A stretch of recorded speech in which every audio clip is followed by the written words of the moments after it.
I was deep in it, not just coding, but living it, every day, every night, tapping away at lines of code that would build a platform worth 70 million. I was pouring everything into it, time, energy, even holidays. My kid unwrapped presents beside me as I worked, barely noticing. This wasn't just a project. It was my legacy, my ticket to something bigger, something that would prove I mattered. And then Colin Wexler parachuted in. Colin, 27, CEO's kid. No experience, no knowledge, just a silver spoon and an overstuffed ego wrapped in expensive loafers. He walked in, all charm and buzzwords, and took my system like it was a toy he could break without consequence. No meetings, no conversations.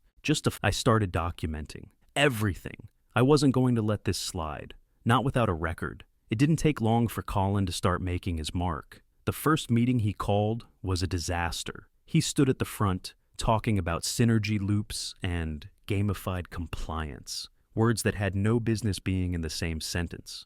I remember Colin had no clue what they were doing, but he kept firing them to make space for more of his vision. Meanwhile, staging turned into a glitchy funhouse. Features broke, but nobody cared. He was too busy planning his next pitch to the CEO, as if we weren't all about to crash into a wall. I tried to escalate. I had to. There was no way this could keep going. But Marcus, the CTO, just shrugged it off. Ride it out, he said. Keep logs, like I was supposed to stand by while everything burned down and take notes. I told him about the risks, about how Colin didn't understand dependencies, about how his changes could bring down production. He just told me to relax and that Colin's figuring it out. I didn't have the energy for it anymore. There was no one I could go to, no one who would listen. HR wasn't helping either. They came to me and suggested I mentor Colin. I thought I misheard. Mentor the guy who just blew up my entire architecture? I wasn't in the mood for patience, and that's when I realized no one was going to fix this. It was up to me. If I wanted to save anything, I had to do it myself. By the end of the second week, Colin pulled my admin access, just yanked it without a word. He'd routed everything through some private branch of his own, all the data flowing through him like he was in control of the whole damn thing. QA kept flagging errors. Records were getting overwritten with emojis and nonsense. He didn't realize the founding architect keys weren't tied to standard admin level privileges. They were hardware bound, local, and stored offline. Those same credentials were what enabled the emergency override clause. That was it. I couldn't just stand by and watch him blow it all up. So I did what I had to do. I built a backup. I called it the Ark. It wasn't much to look at, just a full system snapshot stored in an unused sandbox partition, buried deep enough that no one would remember it was there. I locked it behind checksum triggers, making sure that if anyone tried to mess with it, they'd trip an alert. No one would know about it until I needed it, and I'd need it. It was a small, quiet act of defiance, but it was the only thing I could do. As the company ran off the rails, I had a lifeline. My lifeline. The rest of the team, they were too busy watching the train wreck unfold to care. They just didn't see what was coming. But I did. And when it all fell apart, I'd be ready. Colin wasn't just pushing his Frankenstein build toward launch anymore. He was bulldozing his way through it. Anything that slowed him down, anything that could get in his way, was stripped out, like basic safety protocols. Things like error logging, validation checks, rollback points, the stuff that keeps systems from spiraling into chaos. He couldn't care less about that. To him, every delay was just negative energy that stifled innovation. I watched as QA fell apart. Their bug tickets were disappearing, like they'd never been written. One by one, they lost access to Jira, their primary tool for tracking issues. Colin even told them they were just too slow, and that the new system was about progress, not perfection. Progress, my ass. Junior Dev Bria, always the quiet one, pinged me one day, whispering across the Slack channel, he's deleting logs and staging rollback points. He's just pushing everything live without reviews. That hit me like a gut punch. This was no accident. This wasn't a failure of oversight. This was sabotage. Colin was setting us up to fail, and he was doing it under the radar, erasing every trace of it. There wasn't going to be a backup. No safety net. If anything went wrong, and I knew it would, there'd be no way to fix it. no record, no accountability. I could feel the tension rising, and I knew I couldn't just sit there. Not anymore. I dug through the compliance charter we'd built years ago, buried deep in a folder I hadn't opened in ages. There was a clause, hidden in the fine print, a one-time emergency override for founding members or architects, in case of an existential threat to the platform, and I qualified. I wasn't about to wait for someone else to fix this, not when they were all either too scared or too dumb to see what was happening. I ran the override, clean, silent. Then I began taking snapshots of everything. Every log, every permission change, every fake approval with my name on it. My name, his forgery of it, was everywhere. I set a trigger to detect any tampering with these files, a safety mechanism that would alert me if Colin or anyone else tried to erase what was left of the truth. No one noticed a thing. Colin was too busy crafting his unscripted investor demo, hyping it up like it was the next big thing in tech. He was planning to go live with that broken, glitchy build of his, pretending everything was fine, as if a system on the verge of collapse could somehow pass as innovative. But I knew what was coming, and while he was busy polishing his fake narrative for the investors, I had built my own quiet countermeasure. If it all fell apart like I knew it would, I'd be ready. When the lights went down and the investors started asking questions, I wouldn't just sit there and let him twist it.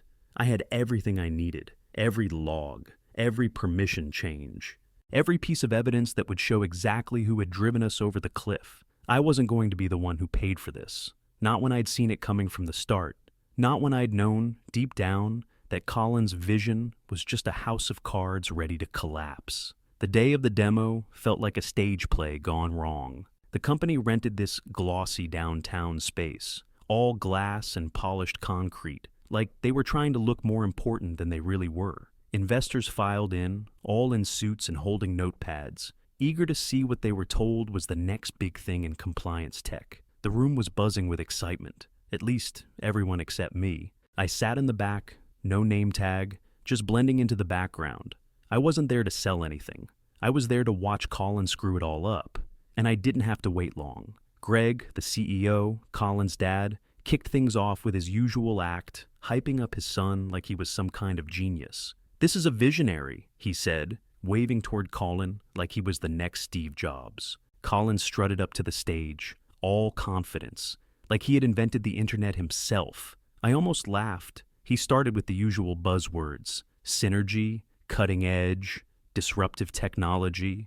It was all a performance. The investors were eating it up, scribbling down fake stats, nodding like they understood the glittery dashboard full of animations that hid the fact the system was one line of code from collapse. I leaned back in my chair, arms crossed. This was it. I could feel the tension tightening in the room, like everyone was holding their breath, waiting for Colin to pull the trigger on his big moment. And then he did. He hit the red clean start button, smiling like he'd just solved world hunger. The button in his mind symbolized letting go of the past, a new beginning. But I knew what it actually was. It was a countdown to disaster. The screen went black, a beat of silence. Then the error messages started pouring in, one after the other, like a flood of doom. System failure, rollback failure, fatal error. The entire environment, the one they were all about to present as proof of concept, crumbled in real time. Colin froze. His smile faltered for a split second, and then he stiffened, like he was trying to control the panic. But it was too late. The damage was done. Greg, his face draining of color, stammered into the microphone, trying to spin it. It's just a small glitch. A minor hiccup in the system, but nobody was buying it. The investors were whispering to each other, murmuring, their pens scribbling notes in the margins of their notepads. In the back of the room, Marcus, the CTO, was already pulling the shadow snapshot logs I'd preserved outside Colin's purge. He didn't need to look long. He saw the trigger, a change in the system, an action performed by Colin, using a forged approval under my name. It wasn't even subtle. It was sloppy, but it didn't matter. I pulled out my phone and forwarded the forensic logs. Every trace of tampering, every fake approval, every line of code that Colin had touched.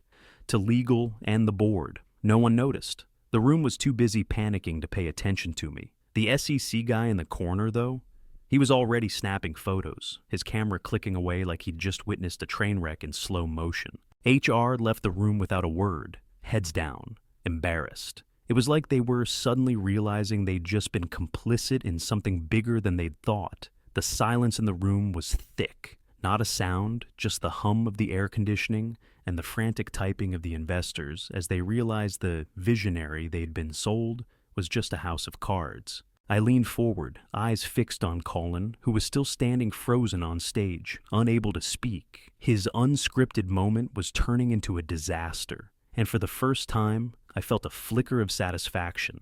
Not because I enjoyed watching him fail, but because this was what I'd known was coming all along. I had seen it in his eyes the day he took control of the platform, seen the recklessness, the stupidity, the utter lack of understanding of what he was playing with. And now it was his turn to face the consequences. Legal didn't waste any time. The room had barely settled after the demo bomb when a lawyer, cold and calm, looked me square in the eyes. "Did you authorize the override?"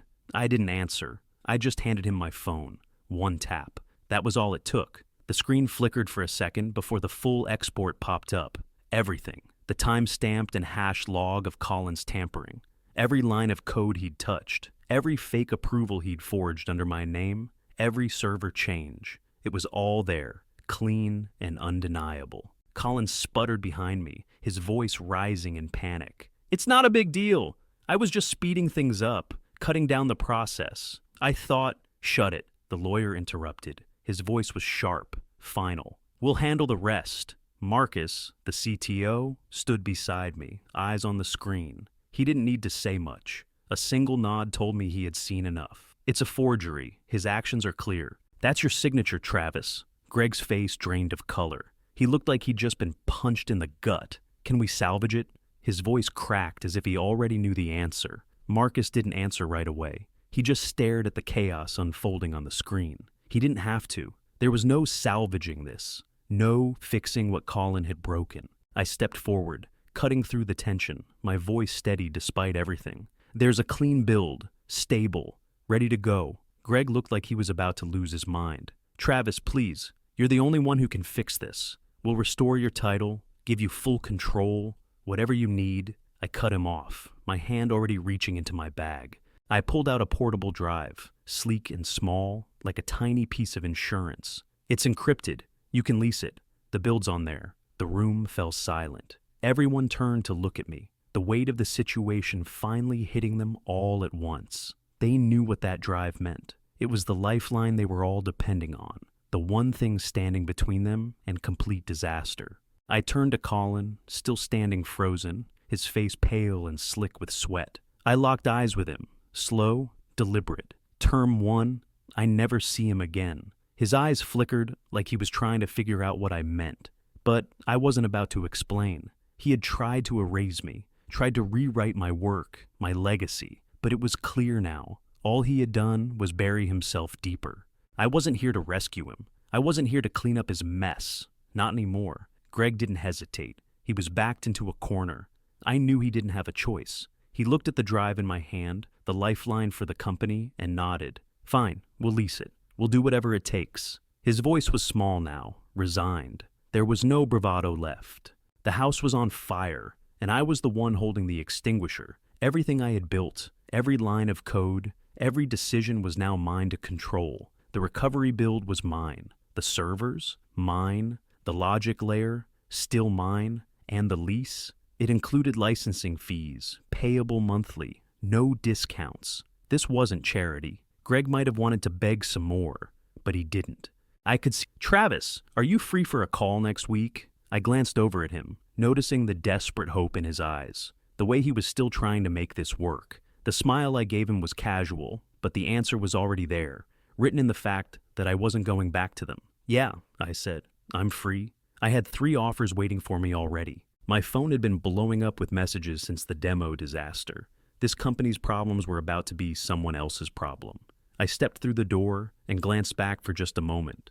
Colin was still standing there, sweating, silent. He didn't even have the guts to meet anyone's eyes. He was done. The empire he thought he had built had fallen apart, and there was nothing left for him to do but stand there and hope someone would pick up the pieces. But that wasn't my problem anymore. I didn't raise my voice once. I didn't need to. The facts were there. The evidence was clear. The system Colin tried to wreck, it was still standing. But the man who thought he could replace me, he was gone. And I was walking away, leaving him with nothing but his mess. A week later, I'm sitting in a quiet cafe, nursing a lukewarm coffee, scrolling through my phone. The headline catches my eye.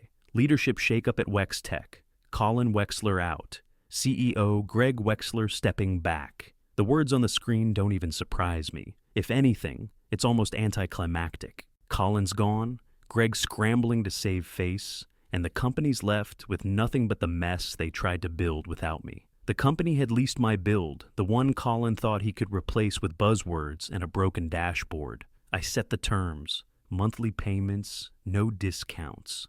Support billed hourly. I wasn't here to make friends, and I wasn't here to play nice. This wasn't about helping them. It was about securing something real, something I built, and something they were paying for now. I scroll a bit more, the words almost blurring together. Then a message pops up from Marcus. Just 2 words. You won. I don't reply. I don't need to. I didn't do it for that. I didn't do it for some petty win or to watch Colin and Greg squirm. I did it because some legacies matter more than LinkedIn titles or neon dashboards. I built something that worked, something solid, something real. And when they tried to replace me with a TikTok MBA and a startup prayer, I didn't fight them. I didn't throw a tantrum or lash out. I let them hang themselves with their own pitch deck. Colin thought he was deleting my work. He thought by removing me, he could wipe everything out. But all he did was delete his own safety net.